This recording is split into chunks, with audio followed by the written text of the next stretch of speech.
David and Goliath moment as Philippine vessels try to escape the presence of Chinese vessels while en route to Ayungin Shoal on August 5.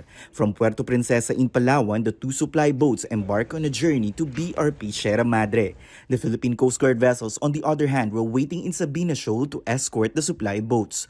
But Chinese Coast Guard vessels started to follow them on their trip. The objective is to separate the Philippine Coast Guard vessel from those indigenous boats being used, so that they can be able to prevent the Philippine Coast Guard from providing escort to those supply boats. Between 8 a.m. to 9 a.m. of the same day, more Chinese Coast Guard boats and even militia vessels appeared in the area. You can see how China Coast Guard carried out a very dangerous maneuver as if they're going to ram the supply boat from behind. Chinese Navy vessels were also spotted near Ayungin Shoal. Past 9 in the morning, the Chinese Coast Guard vessels started to fire water cannons at the Philippine boats and ships. As you can see, the indigenous boat appears to be on its own, no escort. Because during this time, the Philippine Coast Guard vessel is corralled by a lot of China Coast Guard vessels. 6 Chinese Coast Guard vessels and 2 militia vessels joined forces in attempting to block the resupply mission. In the end, only one supply boat managed to bring the provisions for the troops in BRP Sierra Madre. Unfortunately, only half of the provisions were unloaded to the BRP Sierra Madre.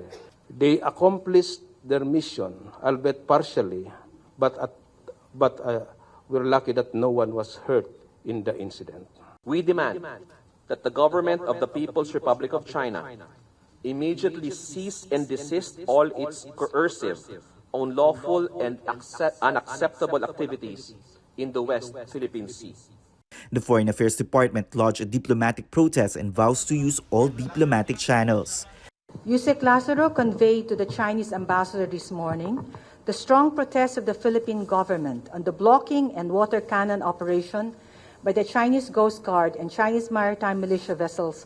The meeting with the Chinese envoy lasted an hour. The DFA also sent its protest to the Chinese Foreign Ministry through Philippine Ambassador to Beijing, Jaime Flor Cruz. The Philippines welcomes the support of the international community when it comes to the recent incident near Ayungin Shoal. The DFA adds that Manila is ready to engage with Beijing, but its actions undermine the relationship of the two countries. It adds that the Philippines is still open to cooperate with ASEAN and China in finalizing the South China Sea Code of Conduct. Tristan Nodalo, CNN Philippines.